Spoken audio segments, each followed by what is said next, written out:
Welcome to Faith Fondue, a podcast featuring author and speaker Haley DeMaria and teacher and blogger Ann Strickers. Faith Fondue will feature a melting pot of topics ignited by a flame, our faith, and guided by the Holy Spirit.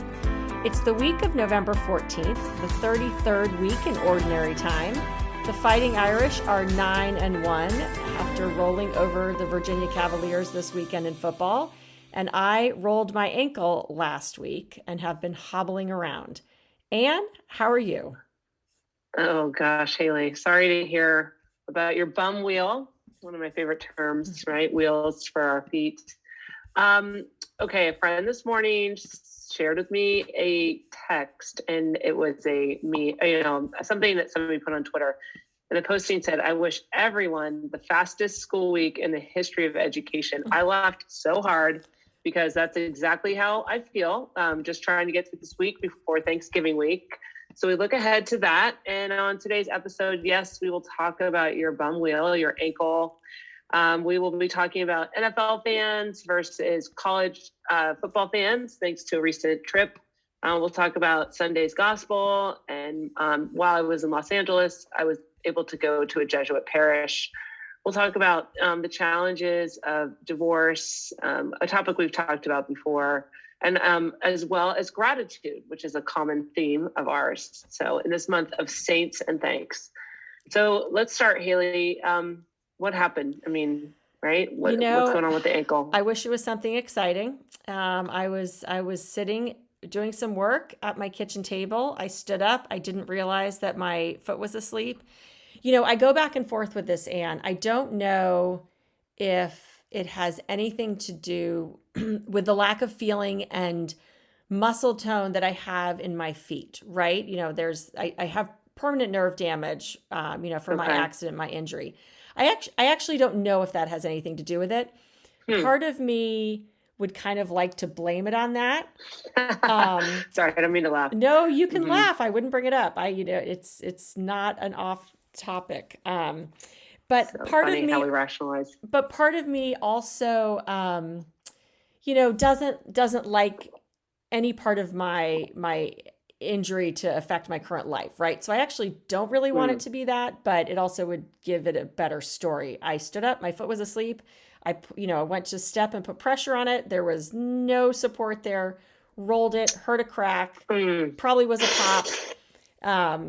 Grabbed on to the counter, thank goodness, and then, called for my son to hobble me over to the couch where I did not get off until the next morning. It's not fractured, thank goodness. I had x-rays the following day. It is swollen. It is purple. It does not feel great. Crutches were recommended for the first 2 to 3 days.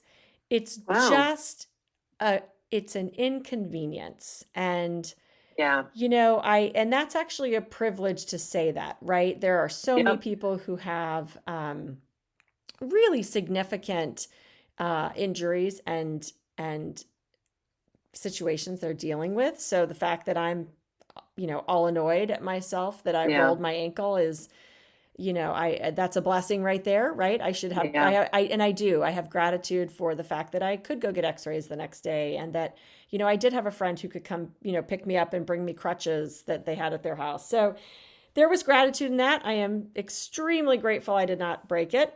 But there you go. Not a great story, not a fun one. Just me. The reality of, our mobility, it is a privilege. And, I'm reminded of it regularly. A dear friend, a coworker, has a neurological condition. So probably at the age of 25, she really lost her mobility and is dependent on a walker now. And I encouraged her to write an article. During COVID, she finally kind of embraced the walker. And the walker has really been her freedom in many ways. So even though we see this dependency, it's freedom. And that is really the analog of the cross, right? I mean, it's a paschal death. There's a death to something, but there's life in new ways. So way to go, just way too theological early on your ankle there. But our ability is a privilege and it's a gift. Yeah. And gosh, it's not a fun story. It's not a sexy story. You're not like in, Vail, Colorado, and you turn and see, I don't know, some celeb getting off those skis. Nope, nope. Yeah, It's not even a skiing injury. That would have been yeah, fun, but nope. It is what it yeah. is. It's. I did chuckle this morning when you sent me the "I wish everyone the fastest week in the history of education." I am Hmm. ready for next week. We have to power through this one. And you know what? Amen. That is, I think that's part of what did my ankle in, right? Too much rushing around, too much, Yeah, I thinking of know. the next step. So while we are wishing this week away, let's not forget to pause Yeah, and, just remember the small moments of gratitude that we have as well. yeah. Haley, that is such a good reminder because literally that's what my mom said to me today. She just said, I was concerned about a friend and I was talking about my friend. And then my mom was kind of talking about how no one really ever wants to be told what to do. She's like, including myself or you, and nobody wants to be told what to do. As adults, we're agents. We have agency for ourselves.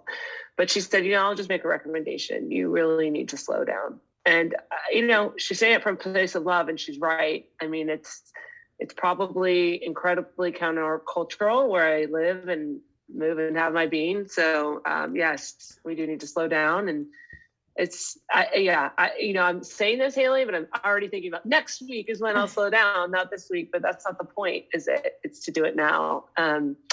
And part of that was because I was in Los Angeles this last weekend. I went with a friend. I haven't done this in a while, where we traveled just for the weekend. We literally flew down on Saturday and came back last night, which is easy to do when you're in the same time zone, right? And it's a 1 hour flight from San Francisco to Los Angeles.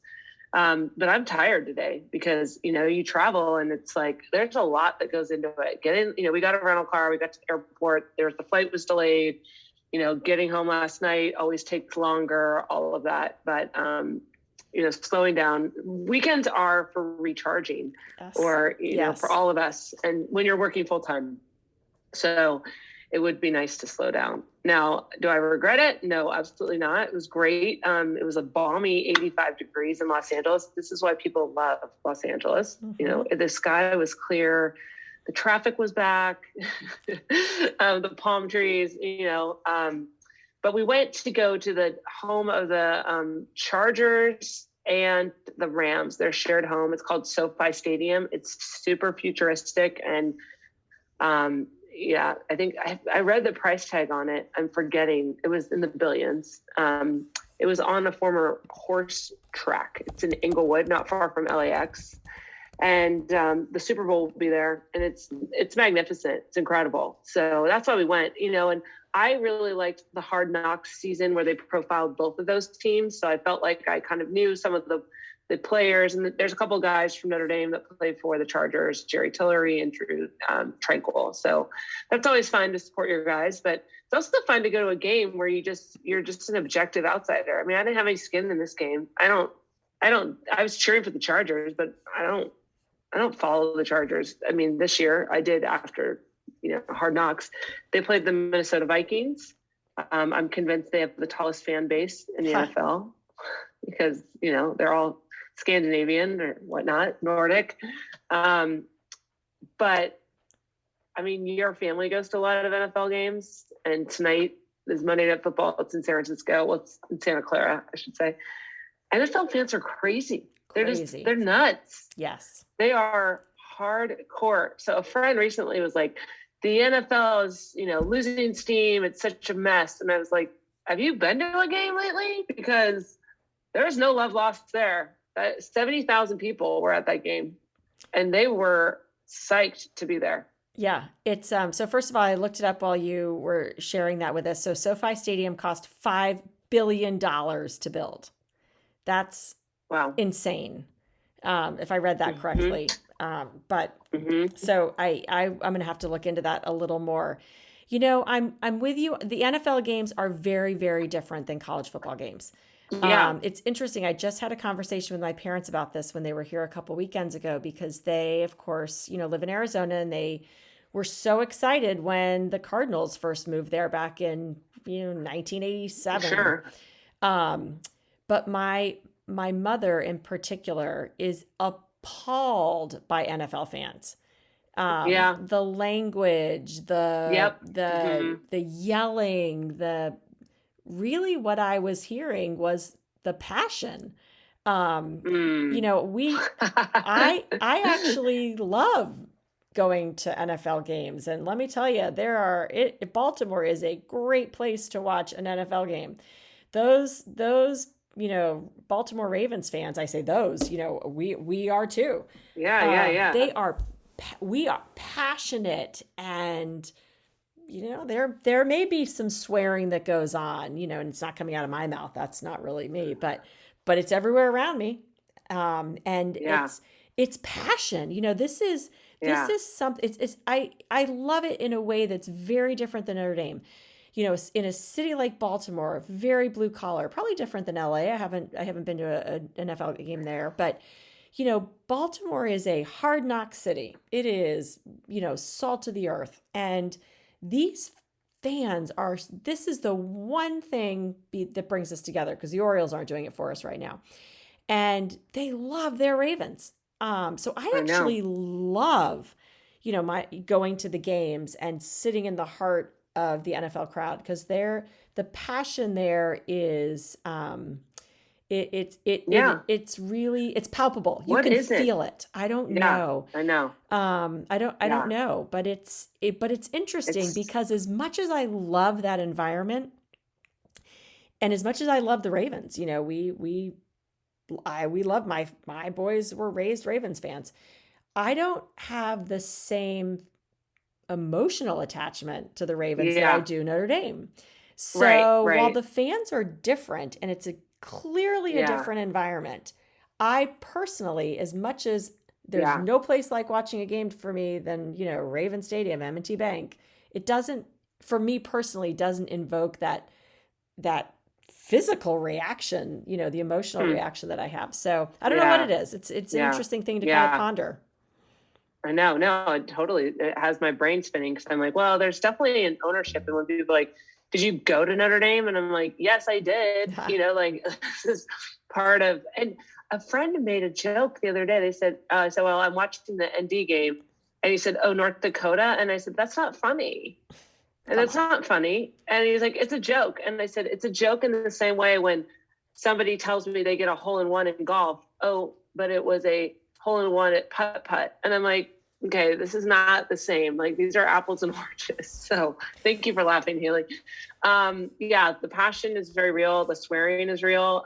The colors, and I'm sure it's just, there is an article that I used to teach. It talks about that our sports arenas are modern day cathedrals. Yeah. And I fit the bill. I mean, we traveled, not that, I don't think in the past people would travel. I mean, maybe for like the cathedral in Cologne or the Vatican, but like people, I don't think they were traveling, 100 years ago to see, the cathedral in, well, maybe in New York, but You not in know, Chicago or you whatnot. you But say that, but think of like the Camino de Santiago. I mean, that's a pilgrimage that people have taken for, hundreds of yeah, years. yeah, but that's an experience. I could see this is like a destination, like as a True. destination, right? Like, what's the place in Barcelona by, Sagrada you know, Familia. yes, Hmm. right. So that would be one place that people go. Yeah. But, with the Chargers having relocated from San Diego, you just, and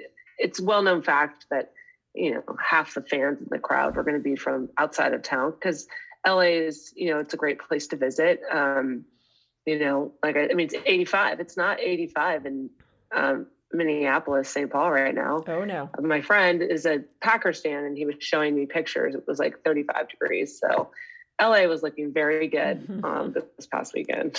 Yeah. I bet. I bet. But I bet. That's great. yes, yeah. Well, and So of Super course, Bowl, they'll be hosting it. And yeah, we'll see, who gets there. well, maybe I'll go check out that $5 billion stadium if Yeah. the Ravens At the have to make Ravens. it. They will not be making it if they play the way they played this past weekend, actually Thursday night, against the Miami Dolphins. But we'll Yeah. see. There's a lot of talk about that. Now I have a question for you. This happened when we were staying in a hotel, and I found sometimes when I travel, I tend to enjoy what I call a hotel movie. Now, this is not meant to be seedy or anything like that, but there's certain movies that I wouldn't maybe normally watch because they're, like not cheesy, but just, I don't know that I would commit the time, but because I'm in a hotel, I would watch it. And it was What Happens in Vegas with Cameron Diaz and Ashton Kutcher. And it's old. It was so good. And I think I enjoyed it more because I was in a hotel. 100%. It's like a movie you watch on an airplane, right? You've got a 5 hour Yeah. flight and you're going to kill 2 of those hours watching a movie that, Yeah. you don't want to Yeah. pay $15 to go see in a theater. Absolutely. Yeah. Yeah. That's fair. Plus, So, plus, you know what, Anne? You slowed down and you watched a movie. Are you doing that at home? No. So, yeah, you know what I did do, Haley, though? During the ads, I was grading papers. That's the life of a teacher right there, right? That's yes, why we it wanted to do the is. fastest week in education ever. But you're right, slowing down, okay, that's going to lead us into our stew. So I appreciate that. I think you're right. And I wasn't convinced that I need to slow down, but I think you're pointing to some of the fruits of slowing down is that you're able to enjoy things a little more. So Yes. more on that with our stew. Okay. Yeah. So my spiritual stew comes from the gospel this week on Thursday, November 18th. That is my anniversary, our anniversary, Jamie's and mine. We will be married Congrats. 21 years. So Wow. I thought, well, You're legal. You're yeah, legal. we are. Our marriage is legal, or will be on Thursday the 18th. Yeah. So I thought, well, I wonder what the gospel is that day. Marriage is on my mind, right? I have a couple friends who are going through, divorces right now. It's hard. It's hard for them. A lot of comments about social media and seeing, perfect families on social media, and that's hard for them. Oh, There's a lot going on. interesting. We're also moving Yeah. into, I'm getting a little bit away from my stew right here, but not too much. We're also moving into the holidays, and mental health has Yep. kind of been a topic for us all year. And Yep. this is a really tough time for mental health and people who are alone. And I would imagine Slow this is going days. to be an Mhm. extremely difficult year. For these three friends in particular, I'm thinking of who are going through the process of divorce, and kind of they all have kids, so their families are all being split up. So actually, as I say that, I think that will be one of my takeaways I'll talk about is remembering that while I have so much in my life to be grateful for, and I believe everyone has something in their life for which they can be grateful, that gratitude, it might be harder to see for some people than others. Thanksgiving isn't going to be, all full of thanks for a lot of Yeah. people. Yeah. So That's hard. I looked ahead to see what the Yeah. That's a gospel good was. one. November Okay. 18th. I don't know why I thought it would be something about marriage or something about love. I was kind of hoping it was, but it was not. The stars would align. I know, but maybe some insider wisdom, about why some marriages work and why some don't. I don't know. I don't know what I thought. Yeah. But I'm going to read briefly.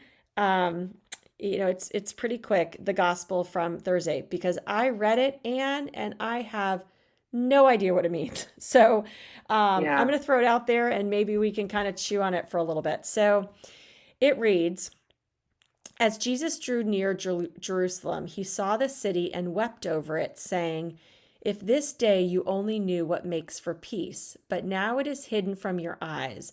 For the days are coming upon you when your enemies will raise a palisade against you. They will encircle you and hem you in on all sides. They will smash you to the ground and your children within you, and they will not leave one stone upon another within you, because you did not recognize the time of your visitation. Mm. Mm. So, smashing me to the ground and my children kind of wasn't what I was thinking for the gospel on my anniversary.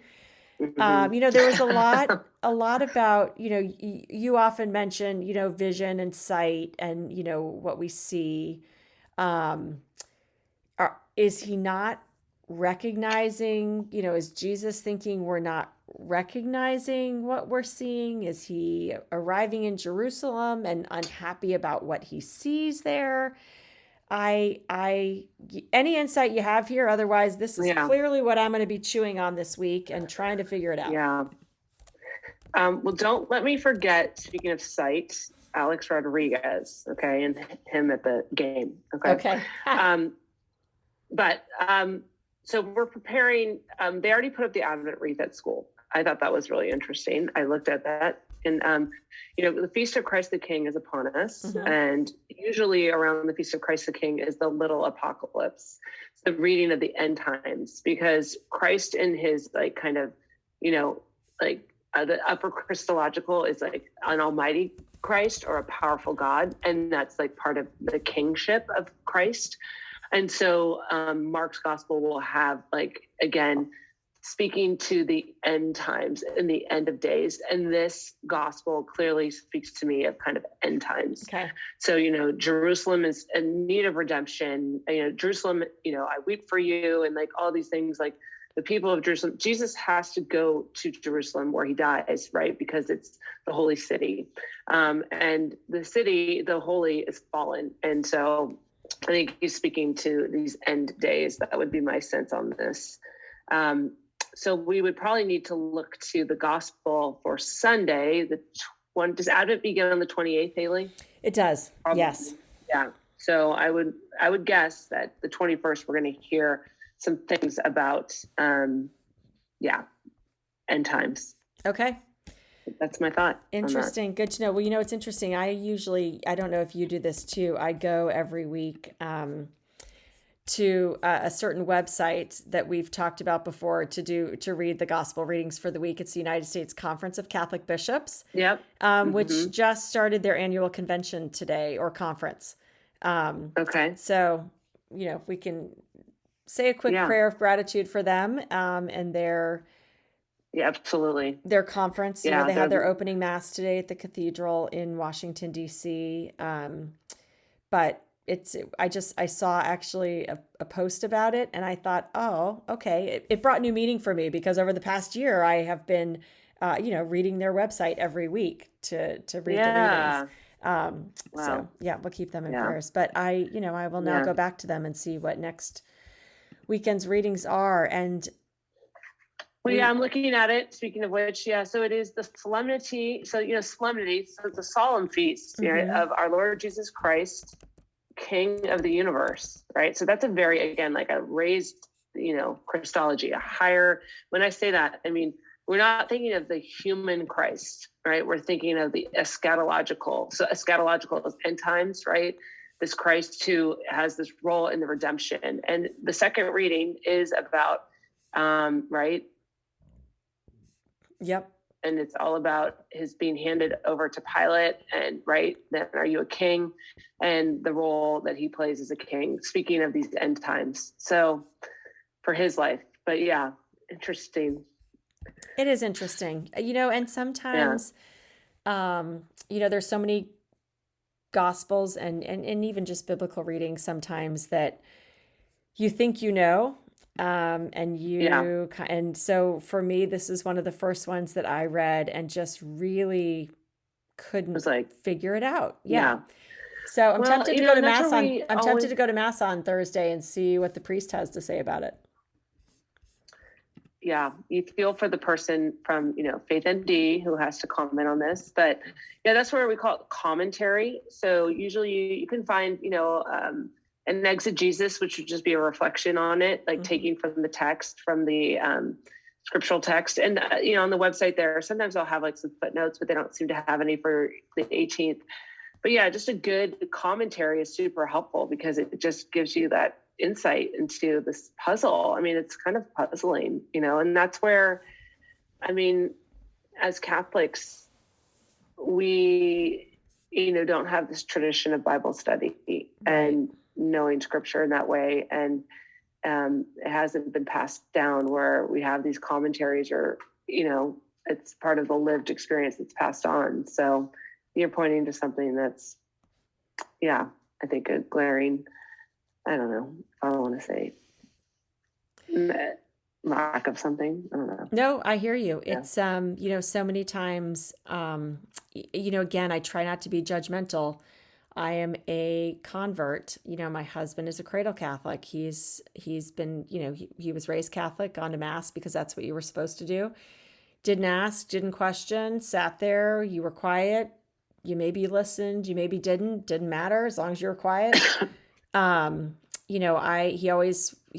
shouldn't say always, he's oftentimes will look at me and say, you chose this faith. Yes, I did. And I chose it, Mhm. and I listened to it, and I'm trying to learn it, and I don't know it all. But you're Yeah. right. I see it again, trying to be objective about it and not judgmental about it.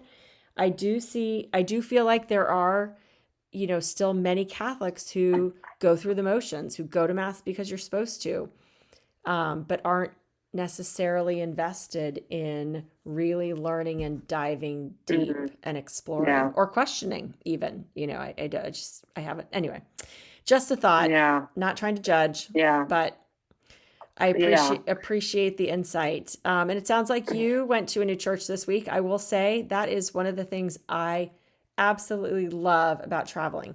And it's Mhm. one of the things I absolutely love about the Catholic Church. I know a lot of people say it's the same everywhere you go.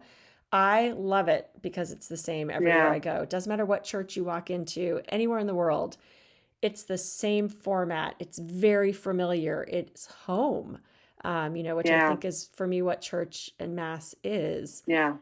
So it's always exciting when you go to a Yeah. new church. Yeah.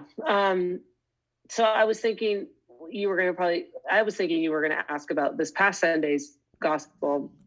Um, and we just focused on Stewardship Sunday. So the homily wasn't really about the fig tree, Right. right, so to speak, which is a symbol for Jerusalem.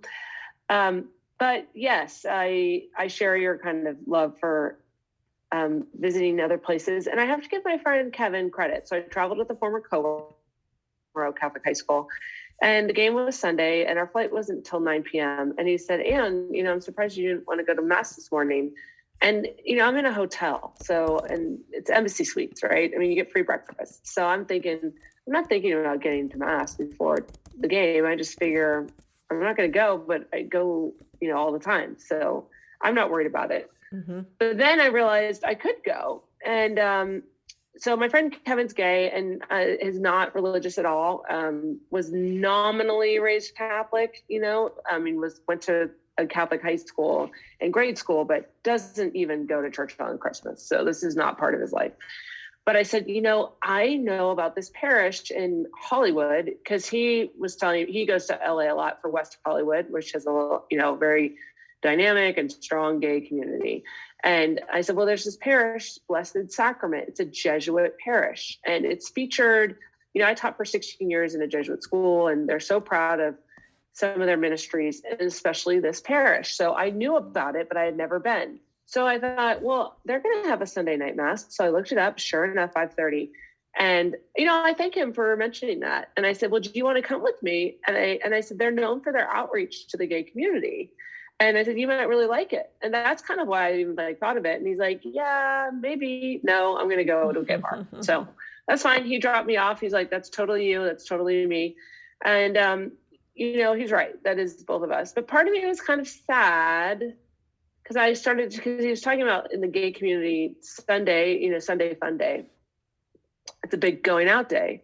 And I just thought, or I'm at an NFL game where there's all these people at a game. Like, we're missing people in the church. They're going other places. It kind of breaks my heart that this isn't a place that they're going. So you were saying, I see people going through the motions. I'm like, I would love for people to go through the motions because I think It means if you they're get there. in Yeah. motion, part of being in motion is you're going to see some things. And this parish had the best music.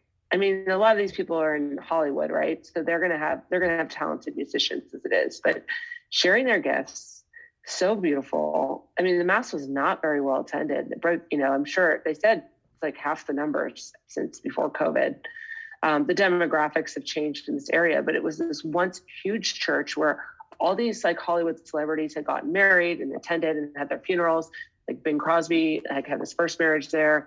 I mean, they list the people who were, known to be parishioners. And the school just closed last year, which is always like a death for me to have a Catholic school close. But the other piece of this thing is that when you are in kind of like in Jesuit education, it does feel like a family. So after the mass, I was waiting for my friend to pick me up, and he's like, okay, I'll be there in 8 minutes. And I was like, 8 minutes? Like, oh my God, what am I going to do? And it's not in a great area, like I said, so I couldn't really go in front, but I noticed people were going in the back. So I decided to go in the back and just see what's there, because I have a school and whatnot. And then I saw the pastor, and he was delightful. I talked to him, and I said, I'm in from San Francisco. St. Agnes was my parish, which was the Jesuit parish. I worked at St. Ignatius for 16 years. And he's like, oh my gosh. So, it's like family. It's like meeting like family. We have like a common framework for talking and people that we know. And then I turned the corner, and sure enough, as a young Jesuit who had actually taught in my classroom, I was like, JT, and Wow. It was great. And, Haley, if I hadn't, those 8 minutes where I'm waiting and I'm like, right. I got to meet I got to meet a new person, and I got to reconnect with somebody. So slow down. So again, slow down. Exactly. Well, and again, that's what I love about the Catholic Church, right? It is familiar, it is home, and in your case, it really was familiar. And kudos to you for going on a day where you were traveling and going to an NFL game, and you only had an hour here to fit it in. That's, I appreciate that. Thank you. I Yeah. appreciate that. Well, and I appreciate Kevin for actually pointing it out, yeah. That's a good when friend. you travel with somebody, you kind of get annoyed. That was, it was actually one of the highlights of my trip, I would have to say. That's great. Between the music and then meeting, new people and seeing a new place. I love that. And like you said, the familiarity of it. So, yeah. So I think one of the takeaways this week for you is to slow down. Every day, you need to find something, some moment where you can just take a deep breath, not grade papers during the movie. I will share. I will share in that. I actually have. You have a force to slow down, Haley. I have to slow down. It's I'm taking the elevator at work. It's super frustrating, but this is, Jamie, my husband, has always said to me, if you don't slow down, you will be slowed down. And usually that's me getting sick. I'm overdoing it. I get run down and I have to slow down because I get sick. Same thing here. I'm sure I was jumping up, rushing to do something, and this slowed me down. So you need to slow down or you will be slowed down. You will be slowed down. Yeah. That's very wise, Jamie, all those 21 years. 21 years, almost. So I meant to ask before I mentioned something about Alex Rodriguez. Why November? Why the 18th? Just curious. So we got engaged in November, the year prior. So we got married in 2000. We got engaged in 1999. That sounds so long ago. So pre-9.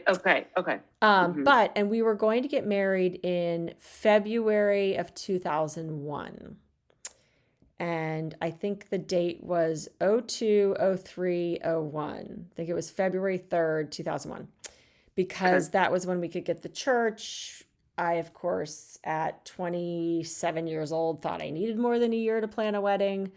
I would do it so much differently now. And so we got engaged in November of 1999. Our two families got together for Christmas of 1999.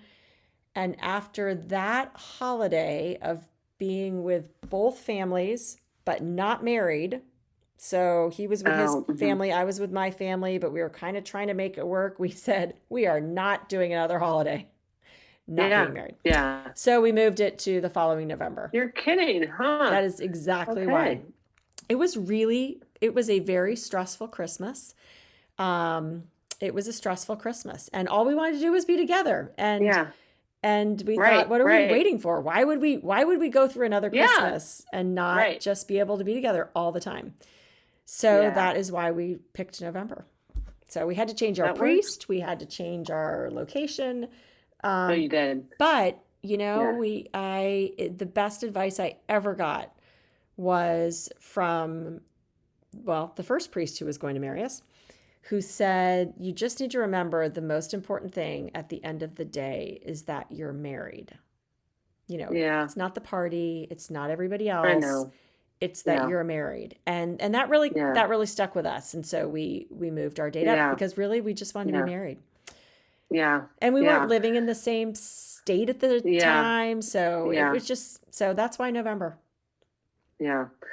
Well, congratulations to you both, Haley, for, living those words, really, right? It is something to be married, and that's awesome. Yeah. 21 years, 21 years. and Well, we can just do so much more as a society to support, people with good marriages and healthy marriages. And thank you for witnessing to that. So, I'll tell you a little enjoy. Thank you. I'll tell you a little funny story about so we went on our honeymoon. We got married on the 18th of November. This was November of 2000. So if you Well, I was thinking remember that okay. election, we had no president when we got married on the 18th.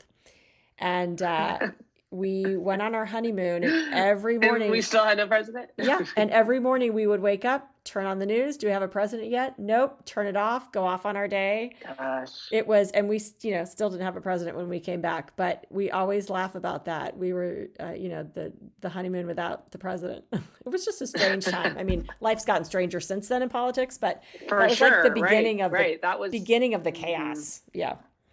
So that's funny. Anyway. All right. So tell us about Alex Rodriguez. Well, it's interesting, Haley, because so he was at the game yesterday. They showed him on the screen, I think I've talked about that on the show, where I love to see, there was an actor and there was a musician that they showed, and the other two were not familiar to me. The reason I mentioned Alex Rodriguez is because he and I have been, Haley, at 5 of the same games now. It's kind of weird. I mean, I don't know what to say. The US Open in 2000, I remember they showed him. There's 2 other NFL games where he and I are at the same game. I don't know. Okay. No, this is a non sequitur to the marriage conversation, right? Yeah. So it's just funny that I